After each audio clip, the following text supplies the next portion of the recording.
Varicose వ్యాధితో బాధపడుతున్నారంట. తక్కువ ఖర్చుతో ట్రీట్మెంట్ కావాలి అనుకుంటే ఎవిస్ హాస్పిటల్ని సంప్రదించండి. నమస్తే రమ్మగారు. నమస్తే జయ. రమ్మగారు, ఏదైనా మంచి చందమామ కథ చెప్తారా? పూర్వమట సింధు దేశంలో సుందరుడని ఒక కుర్రాడు ఉండేవాడు. వాడు ఏదో చిన్న పని చేసుకునేవాడు. అమ్మ నాన్న ఉన్నారు కానీ ఏదో చాలా సామాన్యమైన కుటుంబం. వాళ్ళు ఉన్న ఊళ్ళ నుంచి ఎగువ సముద్ర తీరం వైపుకు వచ్చి అక్కడ ఏదైనా పని దొరుకుతుందని అక్కడ ఉన్నాడనమాట. ఏదో దొరికేది చిన్నది. పొద్దుటి పూట పనులు ఉండేవి. సాయంకాలం వాడు ఏం చేసేవాడు, రోజు ఆ సముద్ర తీరం, మనం బీచ్కి కొత్త వాళ్ళం అయితే భలే సరదాగా ఉంటుంది. అవును.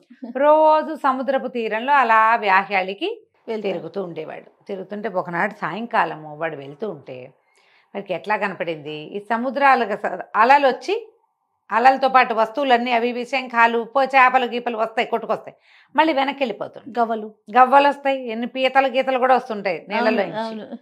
అయితే అలా వచ్చిన ఒక చేప అక్కడ ఉండిపోయింది. అది ఎట్లా అయింది, అక్కడ ఎవరో పిల్లలో లేకపోతే పెద్దవాళ్ళేనో ఓ ఇంత గుంట లాంటిది తవ్వారు.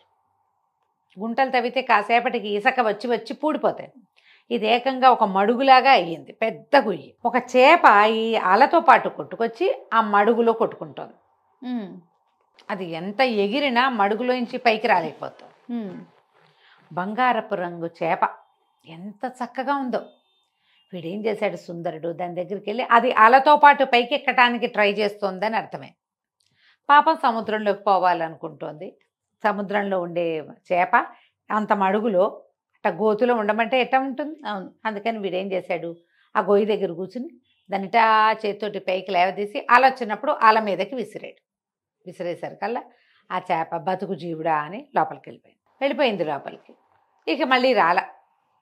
మర్నాడు ఏమైంది, ఆ రోజు అయిపోయింది. మర్నాడు ఇతను మళ్ళీ సముద్ర తీరానికి వచ్చేసరికల్లా ఒక నడి వయసులో ఉన్న ఒక స్త్రీ ఇతన్ని పిలిచింది. బాబు బాబు, నేను సాయంత్రం ఇక్కడ మడుగులోంచి చేపను తీసింది నువ్వే కాదు అంది. నేనేనన్నాడు. దాదా ఇట్లా నా దగ్గరికి రా అని రమ్మని పిలిచి, ఆ చేప సముద్రపు రాజుగారి కూతురు, అందరితో పాటు వచ్చింది బయటికి. తనొక్కతి మడుగులో ఉండిపోయింది, నువ్వు రక్షించావు, మా రాజుగారు నిన్ను తీసుకురమ్మన్నారు, సముద్రపు రాజు దగ్గరికి వెళ్దాను రమ్మంది. సముద్రంలోకి వెళ్ళాలంటే ఎటా వెళ్తాడు, అదే కదా. మరి నేను ఎట్లా వస్తాను సముద్రంలోకి, నాకు అసలు ఈత రాదు, ఊరికే ఇట్ట బయట తిరుగుతాను, సహాయమేగా చేశాను, ఏం పర్వాలేదులే అన్నాడు. ఆవిడ ఒప్పుకోలే. కాదు రా నువ్వు రా, నేను నిన్ను తీసుకెళ్తాను అని చెప్పి ఆ అబ్బాయి రెక్కబుచ్చుకుని నీళ్లలోకి తీసుకుపోయింది. మోకాళ్ళు దాటిన నీళ్ళు వచ్చేసరికి ఈ ఆడమనిషి పెద్ద చేపలాగా మారిపోయింది. చేపలా మారిపోయి తన మీదకి ఎక్కించుకుంది కుర్రాడిని. ఎక్కించుకుని ఒక నీటి బుడగ లాంటిది వీడి మొహం మీద వేసింది. వీడికి ఊపిరాడదు, వచ్చావా ఈత రాదు కదా. ఆ చేప మీద ఎక్కిన ఈ కుర్రాడు సుందరుడు జాయమని వెళ్ళిపోయింది చేప లోపలికి, ఆ నీళ్ళల్లోకి వెళ్ళిపోయాడు. వీడి చుట్టూతో ఒక గాజు ఉండేసరికి ఆ అబ్బాయికి ఏమి నీళ్ళలోకి వెళ్ళిన ఇబ్బంది ఏమి ఎదురవ్వాల. అలా లోపల తీసుకుపోయింది ఆ చేప. తీసుకెళ్ళాక ఓ చోట దింపింది. అది చక్కగా పెద్ద తోటలాగా పెద్ద పెద్ద భవనాల్లాగా ఉన్నాయి నీళ్ళ లోపల. ఆ అబ్బాయికి ఏం చెప్పిందంటే, బాబు మా రాజుగారు ఆతిథ్యం ఇచ్చి నీకు 2 రోజులు ఉంచుకుని పంపుతాడు, ఏదైనా ఇస్తాను, నీకేమైనా కావాలా అని అడుగుతాడు, నువ్వు మనిషివి కదా, నీకు చెవి ఉపయోగపడుతుంది, మంత్రపు చెవి ఇవ్వండి, నాకు ఇంకేమీ వద్దని చెప్పు. మంత్రపు చెవి ఇస్తాడు, అది తెచ్చుకో, అది నీకు ఉపయోగపడుతుంది. రాజుగారు అమ్మాయిని చిన్నప్పటి నుంచి నేనే పెంచాను, నీ వల్ల బతికి బట్టగట్టింది, నేను నీకు సహాయం చేయదలుచుకున్నాను, ఇంతే చేయగలను, ఏదో ముత్యాలో రత్నాలో వజ్రాలో అడగద్దు, మంత్రపు చెవి అడుగు అంతే అని చెప్పింది. సరే ఒప్పుకున్నాడు.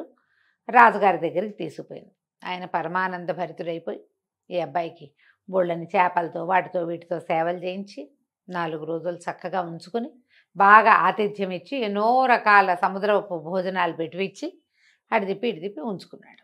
4 రోజుల తర్వాత ఈ అబ్బాయిని ఇంకా వెళ్ళొస్తానండి అన్నాడు. సముద్రపు రాజు అన్నాడు, అబ్బాయి నా చాలా సంతోషం కలిగించావు, మా పిల్లని రక్షించావు, 4 రోజులు వచ్చి ఆతిథ్యం స్వీకరించావు, నీకేం కావాలో చెప్పు అనగానే కుర్రాడు అన్నాడు, మంత్రపు చెవి అని ఒకటి ఉంటుందట కదండి, అది ఇప్పించండి నాకు అన్నాడు. ఈయన తెల్లబోయాడు. మంత్రపు చెవి ఎక్కడుంది మన దగ్గర అని బాగా ఆలోచించి, బాబు మా దగ్గర ఒకే ఒకటి ఉంది, పాతాళంలో సముద్రంలో ఉంది, కానీ ఒక్కటే ఉంది, నీకు ఇస్తా, 1 ఏడాది తర్వాత ఇది మళ్ళీ నా దగ్గరకు వచ్చేస్తుంది, సంవత్సరం పాటే నీకు ఇవ్వగలను, మా దగ్గర ఉండాలి అది. ఓ ఏడాది, మీకు ఒక ఏడాది అంటే మాకంత ఏడాది పట్టదు, ఇంకా చిన్నది పడుతుంది. మీ ఏడాది మీకు సరిపడా సంవత్సరం కాలం మాత్రం నేను నీకు ఇవ్వగలుగుతాను దాన్ని అంటే ఒప్పుకున్నాడు. అది ఇంత బుల్లి శంఖంలాగా ఉంది. ఆ మంత్రపు చెవి. ఆ మంత్రపు చెవి, చెవి షేపులో ఉంది, శంఖం వల్లే ఉంది అంతది. దాన్ని ఎత్తి ఇట్లా చెవిలో పెట్టుకుంటే అన్ని జీవుల సంభాషణలు అర్థమవుతాయి. ఓహో. ఆ మంత్రపు చెవి లక్షణం ఏంటంటే పిచ్చుకలు, పాములు, ఉడతలు, ఎలకలు, కుక్కలు, అన్నీను, పిల్లులు అన్నిటి భాష అతనికి అర్థమవుతుంది. కొత్త భాష అర్థమవుతుంది, జంతువుల భాష అర్థమవుతుంది. సంవత్సరం పాటు దీన్ని ఎంజాయ్ చేయి నువ్వు అని చెప్పి ఆ మంత్రపు చెవిని చేతులు పెట్టాడు. ఇంకా ఏవో తినుబండారాలు కాస్త మెళ్ళో వేసుకుని 2 ముత్యాల దండలు మెళ్ళో వేసి 2 ముత్యాల దండలు చేతులకేసి పంపించారు. మళ్ళీ ఈ మొదట వచ్చిందిగా ఆడచేప, ఆవిడే చేప రూపంలో వచ్చి ఈ కుర్రాన్ని తీసుకుపోయి జయమని బయటికి తీసుకెళ్ళి సముద్ర తీరంలో వదిలిపెట్టారు. వీడికి అమ్మా నాన్న ఎవరు లేరు కదా, ఆ ఊళ్ళో ఎక్కడో ఉన్నారు వాళ్ళు. సరే వీడు మళ్ళీ పని చేసుకోవటం మొదలుపెట్టాడు. అయితే వీడు పని దగ్గరికి వెళ్ళేటప్పుడు ఒక వాగుంది అక్కడ. వాగుని దాటడానికి ఒక బండ లాంటిది పెట్టారు. అదెంత వాగు, సుమారుగా ఒక 2 అడుగులు ఉందనుకో. మామూలుగా 2 ఒక అడుగు ఉంటే మనం ఏం చేస్తాం, దాటేస్తాం. అవును. కొంచెం చిన్నపిల్లలు, పెద్దవాళ్ళు, గర్భవతులు, ఆడవాళ్ళు దాటలేరు కదా. కొంతమంది ఏం చేస్తారు, కొంచెం కాలిపడుగు మగపిల్లలు అయితే చేయమని ఒక జంప్ ఇక్కడి నుంచి అక్కడికి జంప్ చేస్తారు. అట్లా అంత జంప్ కంటే కొంచెం పెద్దది అది. విసురు లాంగ్ జంప్ చేస్తే దాటగలరు, పొరపాటున దారి పడితే బోధలో పడతారు. అందుకని దాని మీద ఒక రాయి లాంటిది వేసింది. కొంచెం నడిచి వెళ్ళటానికి పాదాలు తడుస్తాయి. నీళ్ళల్లోకే ఉంది, ఒక బండ ఉంది. ఆ బండ పక్కన వీడు ఏం చేశాడు, ఈ బోధ దగ్గర ఏదో అన్నం తెచ్చుకున్నాడు, అది తినడానికి ఒక పక్కన కూర్చున్నాడు. 2 పిచ్చుకలు తెగ కిచకిచకిచకిచకిచకిచకిచకిచు అంటాయి, మాట్లాడుకుంటున్నాయి. కిచకిచలాడుతుంటే ఏం మాట్లాడుకుంటున్నాయో విందామనిపించింది ఈ అబ్బాయికి. మన దగ్గర మంత్రపు చెవి ఉంది కదా, అదే కదా, వాడికి ఇట్లా రొంటిని పెట్టుకుని ఉన్నాడు. దాన్ని ఊడదీసి ఇట్లా చెవిలో పెట్టాడు. చెవిలో పెట్టుకుంటే ఆ పిచ్చుకలు ఏం మాట్లాడుతున్నాయి, ఆ బండ మీద పిచ్చి పెదవులు నడిచిపోతారు, బంగారపు బండ అని తెలియట్లేదే వీళ్ళు, దుంపతేగా వీళ్ళకి. ఎన్నేళ్ళ నుంచో నడుస్తున్నారు దాని మీద నుంచి. అది బంగారపు పలక. ఆ బోధులో పడి ఉండి పైన అంతా పాచిపట్టి అది మట్టి దానిలాగా ఉంది, రాయల్లే కనపడుతుంది. ఆశ్చర్యపడిపోయి ఇది బంగారమా. ఆ చెవి తీసి జేబులో పెట్టుకున్నాడు. వెళ్ళి ఆ బోధ దగ్గర కూర్చుని దాన్ని పైన ఉన్న పాచి అంతా బాగా తోమేసి దాన్ని పైకి లేవతీశాడు. చూస్తే ఆ మాత్రం లావులో అంత పొడుగు, ఈ 2.5 అడుగుల క్రమంలో ఉన్న అటువంటి పెద్ద బంగారపు రేఖ అనమాట అది. అదేలే దిమ్మనుకో. ఆశ్చర్యపడి ఇంత బంగారమా. సరే అది తీసుకున్నాడు. తీసుకుని ఇంకేముంది, అందరూ ఆశ్చర్యపోయారు. ఈ అబ్బాయి ఏం చేశాడు, 2 తాటి కమ్మలు కట్ చేసి పట్టుకొచ్చి దాని మీద వేశాడు, నడవడానికి వీలు. ఈ దిమ్మ తీసేశాడు కదా తను. ఆ దిమ్మని తీసుకెళ్ళి సొన్నార్ దగ్గర పరీక్ష చేస్తే ఏముంది, ప్యూర్ గోల్డ్. ఏ కాలాన కొట్టుకొచ్చిందో అది ఆ బోధులోకి ఉండిపోయింది. ఆ రాయిగా దాన్ని వాడేసుకుంటున్నారు. చాలా సంతోషించాడు. జీవితం హాయిగా ఉంది. మరి ఎంత సంపాదించాడు. మరి అమ్మ నాన్న వాళ్ళకి వీళ్ళకి ఏవో కొంత పంపించాడు. పక్కనున్న దేవాలయానికి ఏదో కొంత బంగారం ఇచ్చాడు. కొంత బంగారాన్ని సొమ్ము చేసుకుని కులాసాగా ఉంటున్నాడు. అయితే ఏమైంది, రాజుగారింట్లో ఏదో ఒక హడావిడి నడుస్తోంది. ఆ ఊరు రాజుగారింట్లో కూతురికి అస్సలు ఒంట్లో బాగుండా. ఆ అమ్మాయి కోసం రోజు ఎవరో ఒక వైద్యులు వస్తున్నారు. ఇతను ఒక రచ్చబండ మీద కూర్చునేవాడు. ఆ వైద్యులు రాకపోక కనపడుతూ ఉండేది. ఎవరో ముసలి వాళ్ళు వీళ్ళు వస్తే వాళ్ళందరికీ ఏవో రొట్టెలు కొనిపెట్టి అది తినడానికి కొనిపెట్టి చేస్తూ రచ్చబండ దగ్గర కూర్చునేవాడు. రచ్చబండ పైన ఉన్న రావి చెట్టు మీద 2 కాకులు ఉన్నాయి. అవి తెగ కావు కావు కావు కావు కావు ఎంత అరుస్తాయో. ఎందుకు మాట్లాడుకుంటున్నాయో ఏం మాట్లాడుకుంటున్నాయో విందామనిపించింది. జనం ఉంటే అంత తట్టదు. ఒక్కళ్ళమే ఉన్నాం అనుకో, అది కా అంటూనే ఉంటాయి. ఏమిటో దీనికి అగ్గోలా, అదేమిటో చూద్దామనిపిస్తుందా. జేబులోంచి ఆ మంత్రపు చెవి తీసి చెవులు పెట్టుకున్నాడు. పెట్టుకునేసరికల్లా ఆ కాకులు 2 మాట్లాడుకుంటున్నాయి. ఇంతమంది వైద్యులు వస్తారు, ఒక్కడికి తెలియట్లేదు. ఏ వైద్యం చేసినా పిల్ల ఏం బతుకుతుంది, పిల్ల బతకదు, ఆ పిల్ల చచ్చిపోవటమే ఎట్లాగూ అనేసరికల్లా ఇంకో 3వ కాకు వచ్చింది.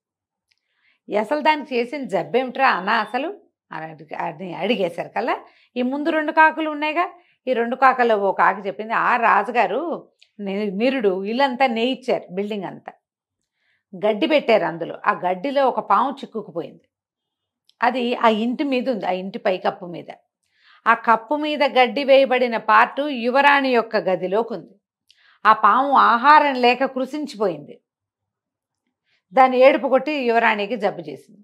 తొందరలో పాము చచ్చిపోతుంది తిండి లేక, యువరాణి కూడా వెళ్ళిపోతుంది, అమ్మాయి కూడా. ఆ పాముని తీస్తే ఈ పిల్ల బతుకుతుంది అనేసరికి ఆశ్చర్యం వేసింది. ఈ బిల్డింగులు అంటే ఇప్పుడు అప్పట్లో ఈ మన ఏమనాలి పక్కా బిల్డింగులు లేవుగా, భవనాలు కాదు అవి. ఏం చేసేవాళ్ళు, పెద్ద పెద్ద గోడలు కట్టి పైనుంచి వాసాలు దించి ఎత్తుగా హై రూఫ్ చేసి గడ్డి అవి వేసి తాటాకులు పరిచేవాళ్ళు. అలాంటి గదిలో ఉంది ఈ అమ్మాయి. ఆ అమ్మాయి ఎక్కడుందో ఆ గది పై భాగంలో ఉన్న గడ్డిలో ఒక పాము శల్యావశిష్టంగా చచ్చిపోవడానికి సిద్ధంగా ఉంది. సంవత్సరంగా దానికి ఆహారం లేదు. ఏ అబ్బాయి ఏం చేశాడు, సరే ఇది బాగుందని ఆ చెవి ఎత్తి జేబులు పెట్టుకున్నాడు. పెట్టుకుని రాజుగారింటికి వెళ్ళాడు. యువరాణి జబ్బు తగ్గిస్తాం అని చెప్పిన ప్రతి వాళ్ళని తీసుకుపోతున్నారు లోపలికి. అదేలే. ఒక 5-6 ఉద్దండ పండితులు అక్కడ నుంచున్నారు. వాళ్ళు అన్నారు, ఏంటి ఏం చేస్తావో నువ్వు, చిన్న కుర్రాడ లేవునో 25 ఏళ్ళు కూడా లేవు, నీకు ముక్కుపచ్చలారలేదు, ఏం వైద్యం చేస్తావంటే, మీరందరూ చేసిందే ఏదో చేస్తా, నేను ఏదో చేస్తా, వైద్యం చేయగలిగిన వాడిని నేనైనప్పుడు ఇతరులకు ఎలా తెలుస్తుంది, అది నాకే తెలుస్తుంది ఆ కిటుకు అనేసరికల్లా సరే రాజుగారి దగ్గర తీసుకుపోయారు. రాజు ఏంటంటే ఏ పుట్టలో ఏ పాము ఉందో ఎవరో ఒకళ్ళు వచ్చిన ప్రతి వాళ్ళకి పిల్లని చూపిస్తున్నారు. మరి ఆశ కదా. పిల్ల ఒక 16-18 ఏళ్ల పిల్ల, సన్నగా పొడుగ్గా తెల్లగా ఉంది, పాలిపోయి పీల్చుకుపోయినట్టు ఉంది. ఇప్పుడు రూపసులైన నీరసము అనారోగ్యము వస్తే జబ్బుగా ఉండి మొహాలు ఏమందంగా ఉంటాయి, మళ్ళీ కాస్త చెంపలు పూడి కొత్త నెత్తురు పడితే ఏమైనా మనుషులు బాగుంటారు. అయితే ఏమైంది, అబ్బాయి లోపలికి వెళ్ళాడు. ఆ అమ్మాయిని చూస్తే తను తెలిసింది పాలిపోయి బూడిద రంగులో చచ్చిపోవడానికి సిద్ధంగా ఉంది. ఆ అబ్బాయి ఆ గదంతా కలే తిరిగి రాజుగారికి ఏం చెప్పాడంటే, మీరు ఒకసారి రండి, ఈ పైన పైకప్పులో ఆ గడ్డిలో ఒక పాము ఉంది, కప్పు విప్పించండి, ఆ పాము బతికితే మీ అమ్మాయి బతుకుతుంది. ఓకే అనగానే ఆశ్చర్యపోయారు అందరు. ఇదేం వైద్యం, ఓ మందో మాకో కాదు, సరే చూద్దాం అనుకున్నారు. పని వాళ్ళంతా సేవకులు పోట్టాడారు. అట్లా ఏం ఉండదు, మామూలుగా మేము గడ్డంతా కలేస్తాం, కలయకుండా పైకి వెయ్యం అసలు అంటే, కాదు ఇందులో పాము ఉందంటాడు అబ్బాయి. సరే మొత్తం ఊడదీశారు. చూస్తే ఒక ఇంత పొడుగు గోధుమ తాచు సన్నగా బక్కచిక్కిపోయి చచ్చిపోవడానికి సిద్ధంగా ఉంది.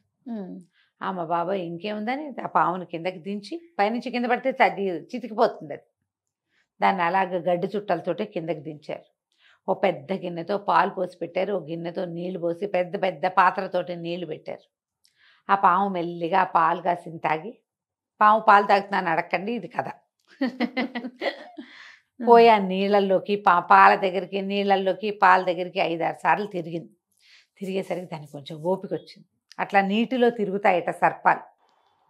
మెల్లిగా దాన్ని వదిలేశారు. ఎప్పుడైతే ఈ పాము అటు ఇటు తిరుగుతుందో, ఈ మంచం మీద పడుకున్న రాకుమార్తె అప్పటిదాకా అసలు దిగటం అన్నది లేదు, మంచం దిగటల్లా మెల్లిగా దిగి 4 అడుగులు వేయటం మొదలుపెట్టింది.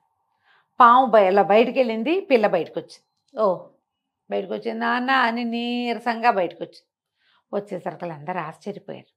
ఈ లోపల గబగబా వైద్యులు వచ్చేసి ఈ పిల్ల కొంచెం ఆ నీరసం తగ్గటానికి అవి ఇవి 2-3 లేహ్యాలు ఇచ్చి ఆహారం అదన్నీ చక్కగా సప్లై చేయించి ఒక 15 రోజుల్లో యువరాణిని లేవదీశారు. కోలుకుంది. ఆ అబ్బాయిని వీళ్ళ దగ్గరే ఉంచుకున్నారు. ఎవరో నువ్వు ఏం చేస్తావునైనా, నీ సంగతి ఏమిటి, సందర్భం ఏంటి కనుక్కున్నారు. కనుక్కుంటే ఇతను మెల్లిగా చెప్పాడు, నేను చేసిన సహాయం వల్ల నాకు ఒక అవకాశం లభించింది, ఆ అవకాశాన్ని ఇప్పుడు ఇక్కడ వాడే అమ్మాయికి. సరే ఆయన సంతోషించాడు. ఒక 4 నెలలు గడిచాక రాకుమార్తె పూర్తిగా నార్మల్ అయిపోయింది.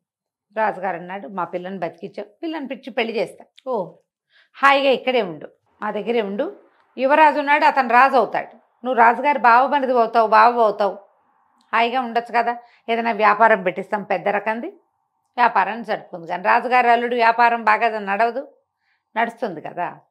సరే దాంతో అమ్మాయిని పెళ్లి చేసేసుకున్నాడు. సంవత్సరం తిరిగేసరికి ఒకనాడు ఉదయం ఇతని మంత్రపు చెవి ఇతని దగ్గర నుంచి మాయమైపోయింది, వెళ్ళిపోయింది. అది తన ప్లేస్కి ఇతను ఒప్పుకున్నాడు కదా. కానీ ఇతను మాత్రం రాజుగారికి అల్లుడు అయిపోయాడు. చక్కగా తన దగ్గర చేరిన బంగారాన్ని జాగ్రత్త పెట్టుకున్నాడు. హాయిగా రాజుగారి ప్రమేయం లేకుండా తనే వ్యాపారం పెట్టుకుని బాగా పైకొచ్చి మంచి పేరు తెచ్చుకున్నాడు. కథ కంచికి మనం ఇంటికి. బాగుందండి. నమస్తే. నమస్తే.